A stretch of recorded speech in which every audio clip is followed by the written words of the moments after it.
Hello, everyone. Welcome back. Okay, so let's get ready to get into it. Thanks, everyone, for returning. Okay.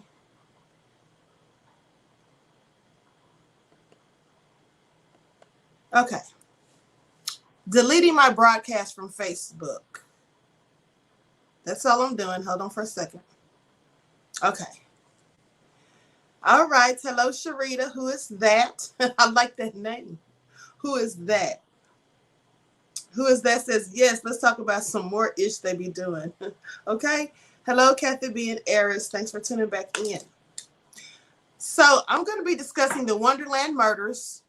Some of you may have heard about it. It happened on July the 1st of 1981. It had a lot to do with former porn star John Holmes at the time. Hello, Michael.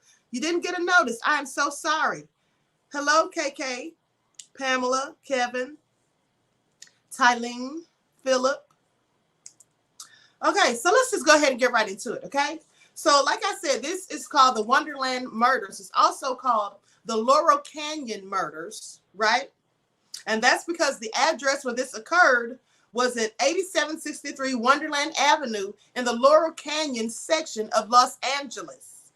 And they also call it the Four Floors murders. Now, this happened, as I said, on July the 1st of 1981. And then famous porn star John Holmes was one of the people that was involved. And now John Holmes, there was a movie made about him in 1997. I believe it starred Mark Wahlberg. It was called Boogie Nights. For those of you who saw that movie, this is the person they were talking about in that movie, okay? This included the deaths of Barbara Richardson, Ron Launius, Joy Miller, Billy DeVero, and Susan Launius was injured but survived, okay? These people were supposedly targeted. Hello, Conscious Outlaw. These people, Inquiring Minds Want to Know Truths. Hello, and Hiller. These people were supposedly targeted because of a home invasion that they participated in and supposedly stole drugs and or money from someone. So we're going to go ahead and get into it, okay? Very interesting story. And in fact, the police at the time said this was one of the most heinous crime scenes they'd ever seen. It was right up there with the Tate murder, Sharon Tate, the Tate and LaBianca murders that were committed by Charles Manson's crew, okay, in the 70s. They call it Helter Skelter.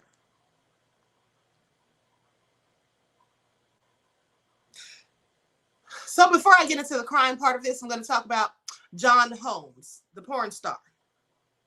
Now, John Holmes was a pretty famous porn star in the 1970s, having starred in over 500 films. By the time 1981 rolled around, however, his drug habit had left him in severe debt with the Wonderland gang. They were called the Wonderland gang because this is where they resided, on Wonderland, 8763 Wonderland, okay? John had been dealing drugs for the gang, but using some of the money to purchase drugs for himself. When the gang found out, they cut off his access to the house on Wonderland and threatened his life if he didn't pay back the money he owed. Instead of coming up with the money, he instead came up with a plan. John told the gang that he had a wealthy friend who always had a ton of drugs, cash, and other valuables just lying around his house. John said that he could get inside the house and he could get the gang inside too. So he drew up a map of the layout of his friend Eddie Nash's house, including where all of his valuables were located. Now, so they decided to commit a home invasion. And this happened on the night of June 29th, 1981. The gang had fronted John $400 to buy drugs from Eddie Nash. Now, while there, John unlocked the back door so the gang could get in later without making any noise. See, this is how slick they are. So he went there under the guise of buying these drugs. And while he was there, he snuck and left the back door unlocked.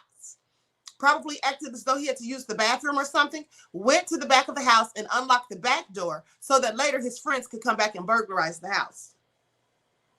Now, the gang, including Billy, Ronald, and two others, carried guns and flashed fake police badges as they stormed the house.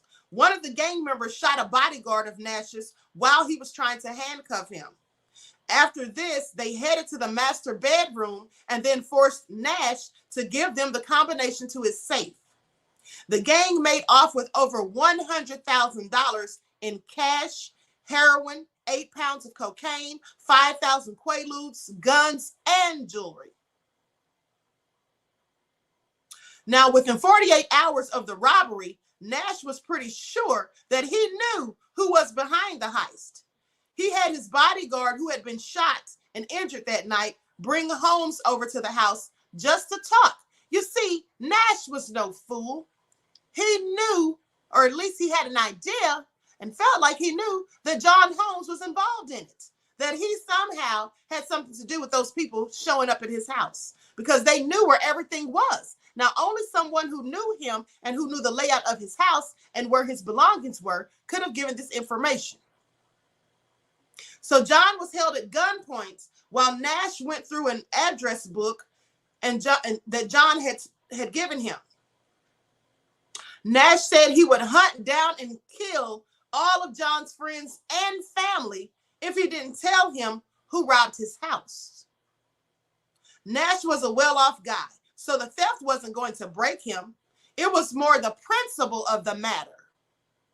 Okay? The money wasn't the issue, because he was very wealthy.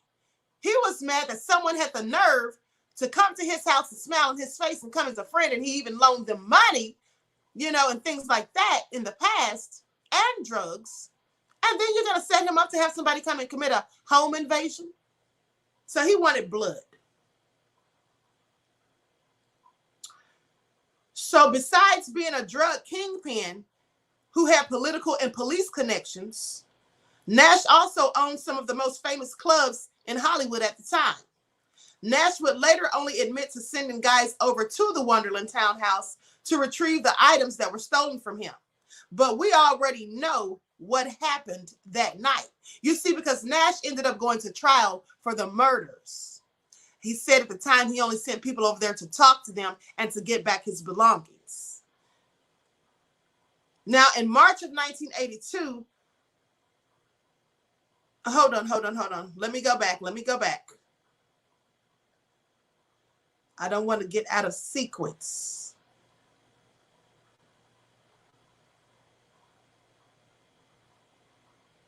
Okay, now at the time, there was a well-known drug house in the area. And on July the 1st of 1981, around 3 a.m., the occupants would come under attack. Inside was Ronald Launius, considered the leader of the group, his wife, Susan, William Raymond, Billy Deverell, his girlfriend, Joy Miller, and Barbara Richardson. Armed men broke in and systematically started beating the sleeping occupants while they were all asleep, people. They came in and started beating them with bats and everything. It was really a grisly, bloody scene. You should look the pictures up. Now, Barbara had been sleeping on the couch in the living room. Her body would be found on the floor next to the sofa. Billy and his girlfriend were found in one of the bedrooms, both beaten to death. Billy's body looked to have been propped up against a TV stand after the beating. Ronald and his wife, Susan, were staying in the other bedroom.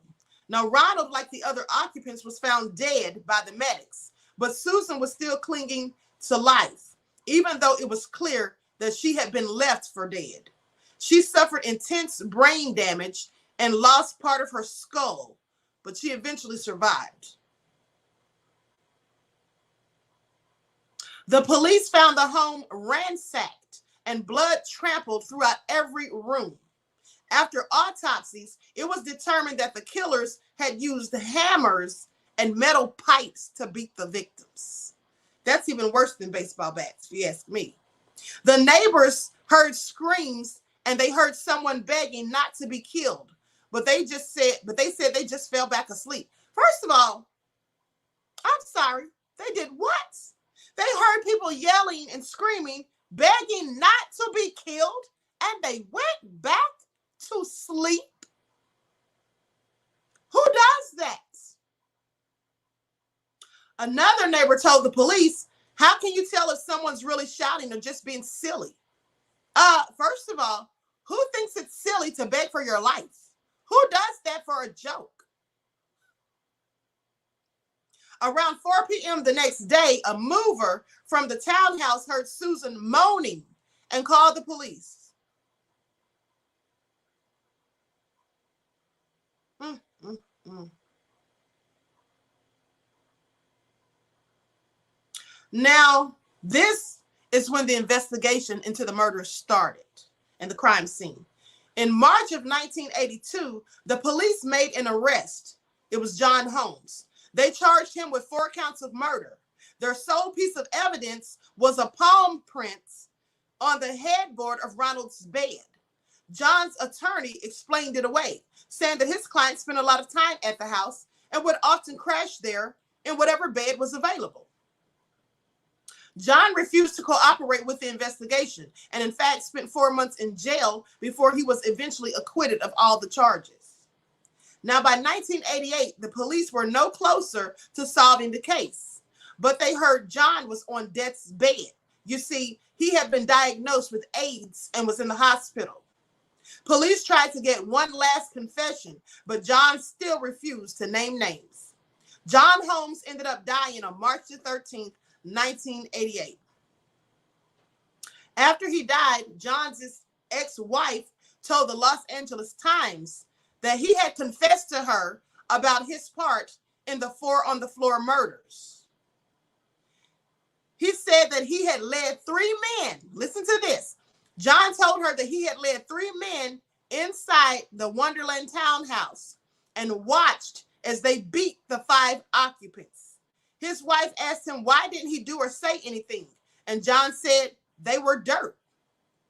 And a girlfriend of Holmes from 1981 verified his ex-wife's story, saying John had told her the same thing. Now, in 1981, Eddie Nash was tried for the 4 on the floor murders in Wonderland, but the trial ended with a hung jury. It turns out that Nash had bribed one of the jury members with $50,000. Then in 2000, Nash was arrested by federal authorities for running a criminal enterprise, conspiring to commit the Wonderland murders, and for bribing the jury in the first trial. Now, by this time, Nash was 71 years old and had emphysema and tuberculosis. Things drug out for 11 years before Nash finally agreed to a plea bargain. He pled guilty to running a criminal enterprise, money laundering, and even jury tampering. But Nash refused to admit any involvement in the Wonderland killings. He claimed that he only sent people to go there and retrieve his stolen property and nothing more. In the end, he spent 1 year in federal prison and was ordered to pay $250,000 in fines. Now, in the LA County Jail, there is a special wing for celebrities and high-profile subjects. The jail calls it the keepaways. That's what this section of the jail is called. During the time that John Holmes was waiting for his trial, he was housed next to Angelo Buono. Oh, really? Does anyone know who Angelo Buono is? Him and Kenneth Bianchi, they were cousins, and they were serial killers. I should talk about them one night. They are, in fact, the Hillside Stranglers. Now, the strangest part was that Angelo Buono only lived a couple of blocks away from John Holmes in Glendale when the duo was killing women. Wow, isn't that crazy? 2 true crimes in one. Police on the scene said this was the grisliest scene ever to be witnessed by them since the Tate murders by the Manson family. No one has ever been officially charged and convicted for the 4 on the floor murders on Wonderland Avenue. And at this time, it doesn't look like anyone ever will.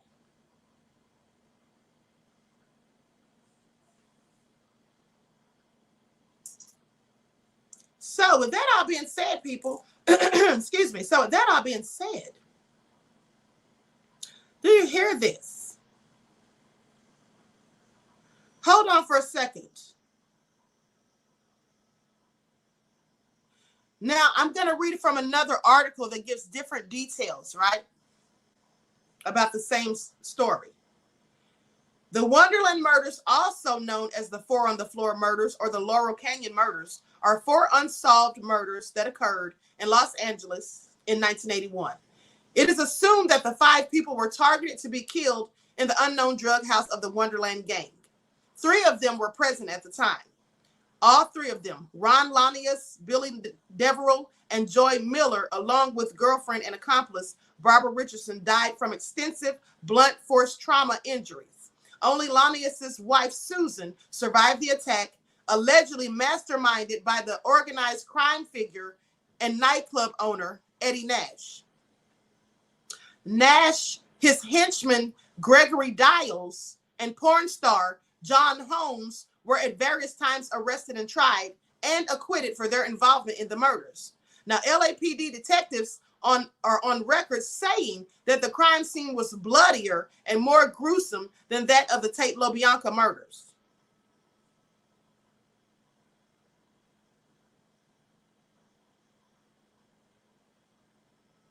Now, on June the 29th of 1981, Lanius Deverell, Lind, and McCourt committed a brutal home invasion and armed robbery at Nash's home, resulting in his bodyguard, Gregory DeWitt Dials, being shot and injured. Nash suspected that porn star John Holmes had been involved, as Holmes had been at Nash's home 3 times on the morning of the attack. How more obvious could you be? You go to this man's home 3 times in one day and all during the morning hours, so like back to back, literally. At which times Holmes left the sliding door open. Nash sent Dials to retrieve Holmes for questioning. Dials supposedly spotted Holmes walking around Hollywood wearing one of Nash's rings. So he's walking around with this man's jewelry on after they robbed him. He's walking around Hollywood wearing one of Nash's rings, and they brought him back. Scott Thorson, Liberace's former boyfriend, was in Nash's house to buy drugs. He claimed that he witnessed Holmes being tied to a chair and repeatedly punched, and his family threatened until he revealed the assailants' identities. Now, around 3 a.m. on July the 1st, 1981, 2 days after the Nash robbery, an unknown number of unidentified men entered the Wonderland Avenue townhouse and bludgeoned to death Lanius, Deverell, Miller, and Barbara Richardson. Lynn's girlfriend, who had been visiting. Can you imagine? This woman didn't even live there. She just happened to stop by to visit. Ended up dead. The weapons used by the killers were believed to be a combination of hammers and metal pipes. Richardson's bloodied body was found on the living room floor beside the couch where she had been sleeping that night. Miller was found on her bed with Deverell at the foot of the bed in an upright position, leaning against the TV stand. A hammer was also found on the bed. Lanius was found beaten to death on his bed with his gravely injured wife, Susan, beside him on the floor. Both bedrooms had been thoroughly searched and ransacked. Despite suffering severe brain damage in the attack, Susan ultimately recovered, although she was left with permanent amnesia regarding the night of her attack, had to have part of her skull surgically removed, and lost part of one of her fingers. Neither Lynn nor McCourt was present during the attack, as Lynn was consuming drugs with a male prostitute called Shiloh Watts in a hotel, and McCourt was at his own home. Lynn ended up dying from a heroin overdose in 1995, and McCourt died in 2006.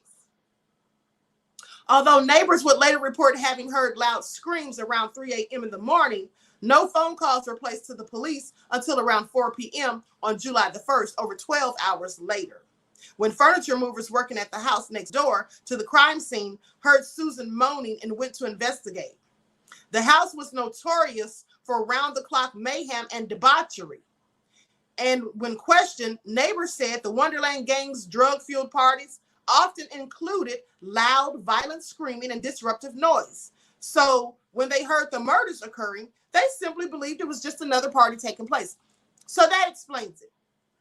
And that explains why they didn't call the police. Because clearly, if these fools were having all this screaming and fussing and fighting and arguing going on all the time, I wouldn't have thought anything either. Now, LAPD detectives Tom Lang and Robert Souza led the murder investigation and searched Nash's home a few days after the crime. They found more than $1 million worth of cocaine, as well as some items that were stolen from the Wonderland house. An initial theory of the murders centered around Holmes after his palm print was found at the scene on Lannis's headboard. Holmes was then arrested and charged with 4 counts of murder in March of 1982. Now, the prosecutor, Los Angeles District Attorney Ron Cohen, attempted to prove Holmes was a willing participant who betrayed the Wonderland gang after not getting a full share of the loot from the Nash robbery. Because that's another thing that they were saying when this all happened, people. They were all saying that, in fact, when Holmes set up the whole thing for them to go and commit the home invasion on Nash and, steal money and drugs and valuables and all of that, he was supposed to get a certain amount of money, and they didn't give him his fair share. So some say that he was upset and that's why he went with them to kill these people. But there's different stories, because there's also a story where people say that when Nash had his bodyguard to go and get Holmes and bring him back and threaten him, that they in fact told Holmes that he was going to have to kill those people. And they went there with him to make sure he did it, that he was going to have to help them, being active participants. Because you see, that would make sense, because he just goes there and watches them do it. He can later just, drop a dime and say, okay, yeah, this is who did it. But they said at the time that they likely made him beat them to death with them so that he will be just as guilty as they were. Now, that sounds more plausible to me and more likely as to why he would never admit to it, other than to his wife and his girlfriend. Okay, so however, Holmes's court-appointed defense attorneys, Earl Hansen and Mitchell Eggers, successfully presented Holmes as one of the victims who had been forced by the real killers to give them entry to the house where the murders took place. So they said the only thing he did was he gave them entry to the house, that he didn't do anything. After a publicized 3-week trial, Holmes was acquitted of all criminal charges on June the 26th of 1982. For refusing to testify or cooperate with authorities, he spent 110 days in jail for contempt of courts. Now, shortly after the murders, in her first newspaper interview in July of 1981, Holmes's first wife, Sharon Gabinini Holmes, stated that Holmes had told her that he'd known the people in the Wonderland house and had been there shortly before the murders occurred. She did not divulge any additional information to the police. Holmes died 6 years after being acquitted on March 13th of 1988 as a result of AIDS complications at a Virginia medical center in Los Angeles. Now, 1 month before he died, 2 police detectives visited him at the VA hospital to question him about what he knew about the murders. Nothing came out of the visit because Holmes was barely awake and his responses to their questions were incoherent because he was very sick at this time. Therefore, even on his deathbed, Holmes did not answer the detectives' inquiries about whether or not he took part in the murders, nor did he divulge anything else about his involvement. But in April of 1988, just 1 month after his death, Sharon Gabinini Holmes stated in an interview with the Los Angeles Times that on the morning of July the 1st, some hours after the murders took place, Holmes arrived at her house with blood spattered on his clothing. He told her that he was at a murder and that he recounted how he led 3 thugs to the tightly secured drug house on Wonderland Avenue, escorted them in, and stood by as they bludgeoned the 5 people inside, spattering Holmes with blood. Now, Gabinini said Holmes never told her the names of the 3 other assailants. In 1990, Nash was charged in California State Court with having planned the murders, and Dials was charged as a participant. Thornton had testified against them, but the trial ended with a hung jury by a vote of 11-1 for conviction. A second trial in 1991 ended also in an acquittal for both Nash and Dials. Dials died from liver failure in 1997. In 2000, after a 4-year joint investigation involving local and federal authorities, Nash was arrested and indicted on federal charges under the Racketeer, Influence, and Corruption Organizations Act. That's basically the RICO Acts. For running a drug trafficking and money laundering operation, conspiring to carry out the Wonderland murders, and bribing the sole juror holdout of his first trial. Nash, already in his 70s and suffering from emphysema and several other ailments, agreed to a plea bargain agreement in September of 2001. He admitted to having bribed the juror, a young woman, with $50,000, and pleaded guilty to the RICO charges and to money laundering. He also admitted to having ordered his associates to retrieve his valuables from the house, which might have resulted in violence, including murder.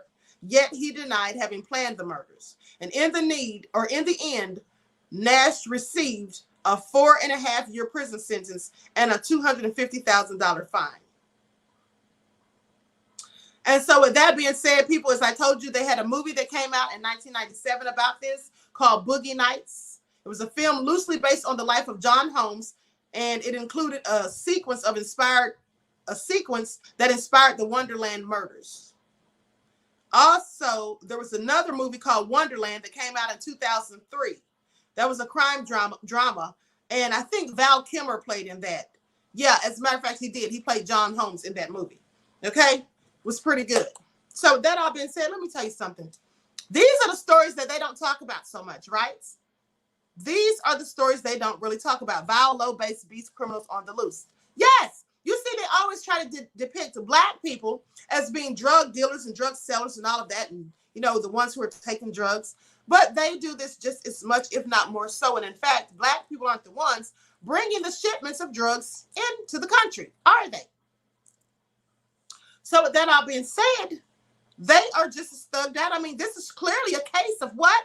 White on white crime, people. And this is why I wanted to talk about it, because I think it is very paramount to discuss these things. You see, this contains all of the same stereotypical BS that they try to place on the Black community. They talk about Black people being thieves, right? Burglars, committing home invasions, Black on Black crimes, selling drugs, doing drugs, robberies, and all of this, you know. But they do these things as well, and they do it more so. And in fact, Black people learned it from them. It's just the facts. It's all the truth. And notice how Nash, with all of his money and wealth, was able to bribe a juror so that he didn't get charged for those murders, which I'm sure he absolutely planned. You think that he just sent them over there to nicely go over to get his valuables? You know, like, yeah, go over there and get my stuff that they stole. Don't hurt anybody. Just go bring all my stuff back, please. Of course he sent them over there to kill them. Of course he did. And of course, John Holmes not only let them in to kill those people, and not only did he stand there and watch, he participated in it. I'm pretty sure they gave him one of those hammers and metal pipes and told him, get to work. You're in on this too. So he couldn't have a reason to snitch. Okay? That's just what it is. They keep deleting my comments. Chris, only thing I can think is if they're deleting your comments, you may be using words that is triggering the algorithm. Like certain words, like if you say curse words, if you say, you know, certain things about race or whatever, so, or, you know, ethnicities or whatever, if you say white, Black, or whatever, sometimes you have to make up different ways to spell things, right? Okay, just so you know. Hello, Melanated Queen Nazinga. Peace Queen made it to the show. Yes, butterflies, thanks for tuning in. So with that all being said, this was in fact a grisly story. Can you imagine them beating those people to death?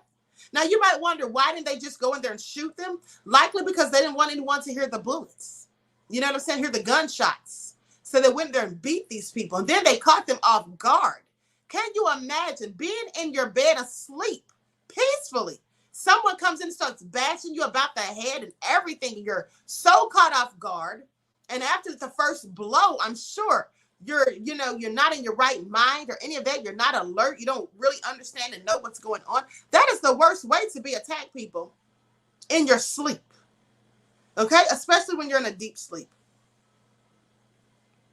Yes, absolutely. Inquiring Minds wants to know truths. Yes, that's the way to spell it. Absolutely. Anthony Hodges had HIV, gave it to a 12-year-old Caucasian girl. He was an adult. So disgusting. So disgusting. And Melanated Queen says they were deleting her comments also.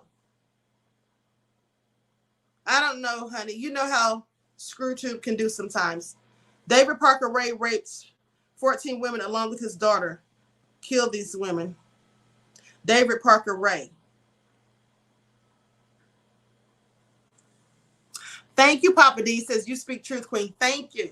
So with that all being said, clearly these people who did this, who committed this heinous act and murdered those 4 people. And here's the thing. I want you to pay attention. Notice how the police say they never solved the crime. They know exactly who did it. You know that, right? They know exactly who did it. They knew who did it in the first place before it even went to trial, I'm pretty sure. They know that Nash ordered the hits. They know that he sent his minions over there to carry it out. They know that John Holmes was involved. If they didn't know, then they're not very smart because they should have known. They should have known. And here's the thing. They say Holmes's attorneys said that his palm print being on the headboard could be because he goes over there on a regular time and spends the night there. What grown man do you know is going to let another man come and sleep in his bed? Now, if you're visiting, yeah, he may let you sleep on the floor, make a pallet, let you sleep on the couch, come and sleep in your bed. And here's the thing. His palm print was there at a crime scene. Okay? Now, it likely had blood where his palm print was. I'm just saying, this doesn't even make any sense. And then they talk about Holmes's attorneys, right? But his attorneys were public defenders. Now, everybody knows public defenders don't really work to get you acquitted. They work to get you a plea deal. At least that's what they do for Black people. But at the end of the day, this was all just a bunch of BS. Nash had money. And not only did he pay off the juror for $50,000, he likely paid off some of the police. Because as I read to you in the first article, it said that though he was into the drug business and committing all this crime, by the fact that he was so wealthy, he had political ties and even ties to the police. Did they not say that? You don't think some of those police officers who were friends with him, in fact, were likely paid just to do a little few things to keep him from getting convicted of those 4 murders or even ordering the hits on those people? I'm not saying that he did. I can't prove it, but that's my opinion. Okay? Yes, absolutely, Chris Glover. That's what I call them too. Public pretenders. Okay?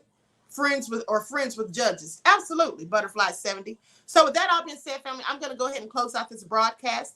I would like to thank all of you lovely people for tuning Black in once again.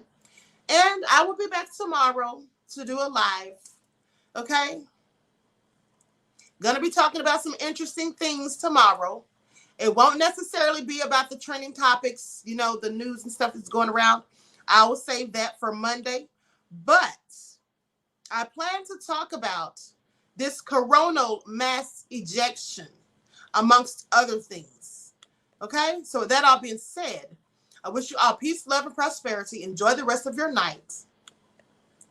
Don't forget to follow me on Instagram at QueenAShakur, on Twitter at DGoddess27. And make sure you like and subscribe